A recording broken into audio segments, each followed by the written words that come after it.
அந்த வானத்தை போல மனம் படைச்ச மன்னவனே, பனி துளிய போல குணம் படைச்ச தென்னவனே,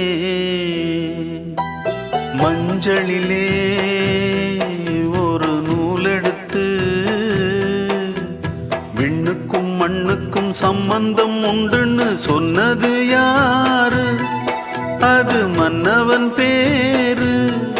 அந்த வானத்தை போல மனம் படைச்ச மன்னவனே, பனி துளிய போல குணம் படைச்ச தென்னவனே.